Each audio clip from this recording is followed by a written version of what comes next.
Hi guys, it's Naomi here, mindset coach and beauty business owner. If you like this video, please give it a thumbs up and be sure to subscribe to my channel and make sure you're following me over on Instagram at Naomi's_coaching. So today I want to talk to you about imposter syndrome. It is rife within the beauty business industry and also anybody that is stepping out of their comfort zone, doing something new and trying to expand and grow upon their life in some sort of a way, normally in the business, fitness or relationships area. So what exactly is imposter syndrome? So imposter syndrome is that feeling of not being deserving of your success. It's that feeling and belief that you are a fraud in that area that you are trying to achieve something in and that you're going to be find out. It's extremely popular among high achievers, and just knowing that it is a thing can be very helpful in understanding how your mind might be trying to self-sabotage you, to watch out for it, and then to understand what you can do to move past it and move on from it. I don't think that imposter syndrome is something that necessarily ever goes away. When you listen to very successful people talking about the success that they've achieved or being recognised for something that they've done, they will normally say the words, I can't actually believe it, this is just amazing, I can't believe I've got here. I think that whatever level of success we get to, imposter syndrome is something that possibly might be there in the back of your mind. It's the same as fear, right? It's probably always going to show up, especially when you're reaching beyond your comfort zone.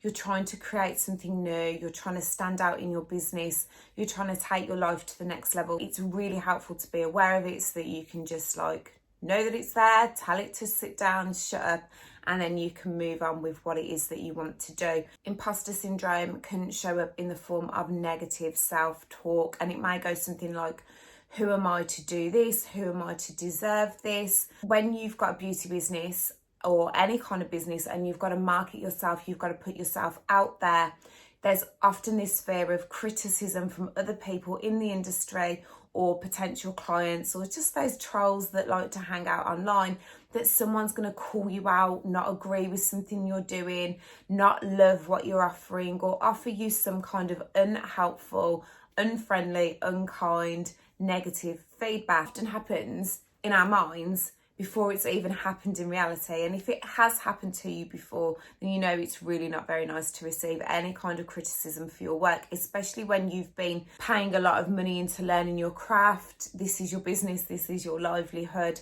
But the thing is, whenever you are going to put yourself out there online, there is always going to be somebody that doesn't like what you're doing, doesn't agree with you, and it doesn't resonate with. You're never going to know all the things, and there's probably always going to be someone out there who's a few steps ahead of you on their journey.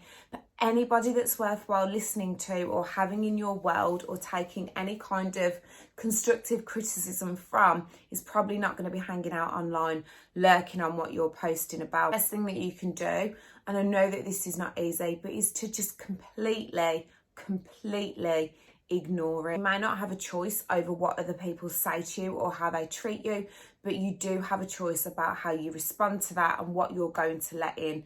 Just recently, I've been learning all about internal boundaries. So when someone does something and it triggers a certain feeling in us, have we built a good enough internal boundary that we're not going to carry those comments or that criticism or that remark with us for the rest of the day?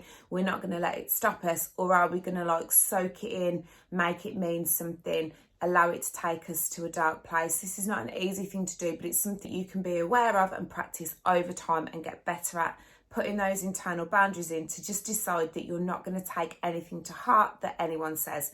This too shall pass. Imposter syndrome can also show up when you have a strong sense of perfectionism. And I personally don't think that there is anything wrong with aiming for the best, aiming for your best, always constantly seeking to improve yourself in some way. But this becomes harmful and feeds into imposter syndrome, and you are searching for absolute 100% perfectionism all the time. It really doesn't exist. the way that our human brains are wired is that we're continuously seeking more. That means that no matter what level you get to in your life, there will always be that next level to go to. And you can bet your bottom dollar that your brain is going to be searching unconsciously and consciously for that next level of growth.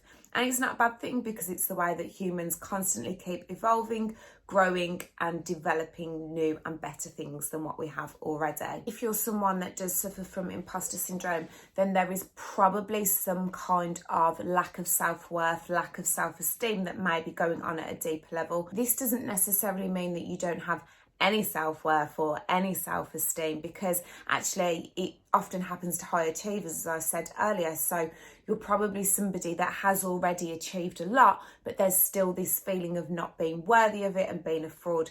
You're never gonna know all the things about everything. So it's really healthy to develop a mindset that allows you to believe that you are a contributor to your industry, rather than somebody who has it all figured out and knows absolutely everything and is the best with nowhere left to go or to grow. It's never ever going to happen. As I said, there's always going to be that next level of achievement that you can reach. In order to achieve any kind of success within your beauty business, within your health and fitness practice, or within relationships, then you're going to fail on the path towards success. Don't carry those failures forward with you, other than to learn from what not to do or how not to do something. When I first started in the beauty business, I would spend hours scrolling through other people's work, constantly comparing myself, looking back at my work, having a look at it, criticising it, pulling it apart, thinking, who am I to put myself out there? When I started coaching people, I was like, who am I to be a coach? Who am I to help other people? But it's just all those, it's actually like a safety net, so that we check ourselves before we just kind of rush around putting information out there, posting things, going out there, doing things in the beauty industry to other people's bodies, to other people's faces, that actually might not be the best practice. So sometimes a little bit of imposter syndrome can be a little bit of a safety net for you, just to check in with yourself that you're happy with what you're doing. The key is to not let it stop you and to give up that idea of perfectionism. Another thing that's really, really helpful when you are looking at overcoming imposter syndrome is to develop some self-compassion. Look at yourself through the eyes of somebody else that would love you and only ever say good and encouraging things to you.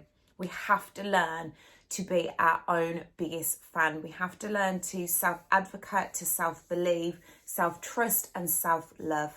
The internet and social medias are full of absolutely amazing advice, ideas, information, but you have to remember at the end of the day to trust yourself, to trust your intuition, trust your feelings, trust your dreams, your goals and your desires, and don't let any conflicting information that you really, really don't agree with allow to halt you and stop you in your tracks.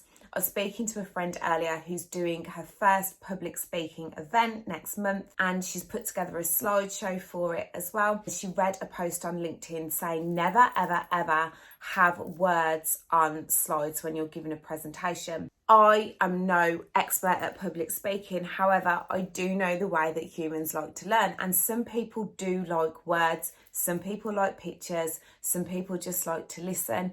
Everybody has a unique way of taking in and learning information. So to make a casting statement that you should never ever do something is never going to fit all circumstances and situations. Whilst looking at the advice that's out there, make sure you tune back into what's right for you and what resonates with you, and also your audience as well. Words going across the screen or words on the slide can actually be really, really powerful. When I was first getting started in my beauty business and I had a little bit of an online hate about some of my work, researching and learning about imposter syndrome, learning about the voices, the negative self-talk that I had in my head, learning about why I decided to do something and then would procrastinate over it for ages and put it off and often not even follow through with it. I mean, it took me about 15 years to even start my coaching business because of this fear of being found out as an imposter, not having all the answers, not being perfect, can really, really hold you back. But at the end of the day, you get this one life, this one chance to absolutely go out there and smash it. When I started learning that imposter syndrome was a thing, and it was also something that I could help other people overcome as I'm overcoming it myself day to day, as I put myself out there, as I go to the next level, just knowing that imposter syndrome is a thing and it happens to other people really helped me move past it, move forwards, and continue on with my goals, my dreams, and my desires. I hope that this video has been helpful to you, and I'll see you next time.